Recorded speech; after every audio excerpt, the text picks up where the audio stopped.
बोलो जयकारा बोल मेरे श्री गुरु महाराज की जय। बोलो साचे दरबार की जय। जालू परमहंस जी महाराज की जय। एक रोज़ श्री बाबा सर्वियानंद जी महाराज हाजिर खिदमत यानी सेवा में उपस्थित हुए और महाराज से अर्ज़ यानी निवेदन किया कि मेरी तबीयत अब आगरा ठहरने को नहीं करती, बाहर सफ़र का ख्याल है। पेशतर यानी पहले भी कई मर्तबा इस किस्म की दरख्वास्त कर चुका हूँ। यह सुनकर इरशाद हुआ कि हमको एक नकल याद आई कि किसी के घर हीजड़ा बच्चा पैदा हुआ। जब बड़ा हुआ तो उसकी वालिदा यानी माता ने अपने खाविंद यानी पति से सलाह की कि इस बच्चे की शादी नामुमकिन है, हमको हमेशा खाना पकाने की तकलीफ़ होगी, इसलिए किसी तरह से इसकी शादी होना चाहिए। और लाख वगैरह की पेशाबगाह यानी लिंग किसी तरकीब से बच्चे को लगा दी और जाहिर कर दिया कि लड़का है। लेकिन चूंकि लड़के को यह हाल मालूम था, वह हमेशा वालिदा को धमकाया करता था कि मैं आग से सेंक कर इसको गिरा दूंगा।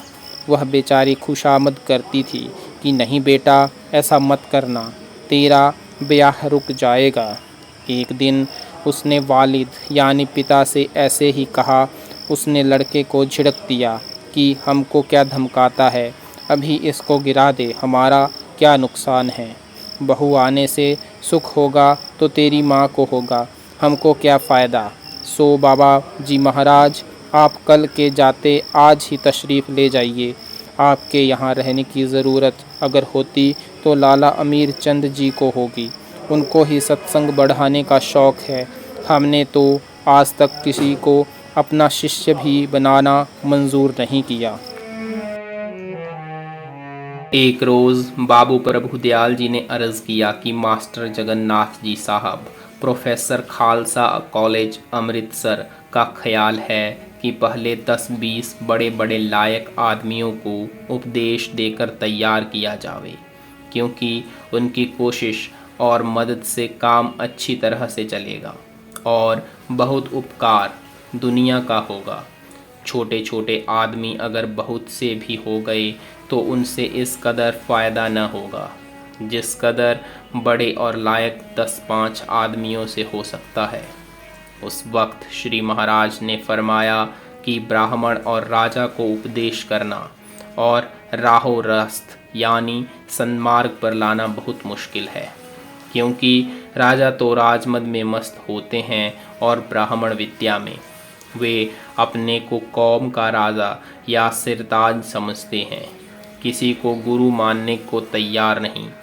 इसलिए अक्सर महात्मा पहले छोटे आदमियों से अपना उपदेश शुरू करते हैं। बाद में जब उनका उपदेश फैल जाता है और उनकी महिमा प्रकट हो जाती है, उस वक्त खास और बड़े आदमियों की तरफ तवज्जो यानी ध्यान करते हैं। कबीर साहब का मकूला यानी कथन है, पहले बोधूं कोई चमारा, तब बोधूं राज दरबारा, मगहर में जाके बजेओ डंका, राजा पंडित के छूट जयन शंका।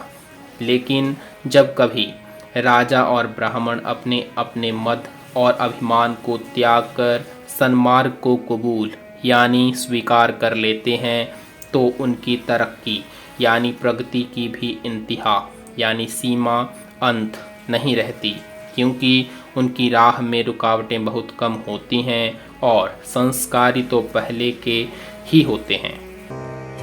बोल जयकारा बोल मेरे श्री गुरु महाराज की जय।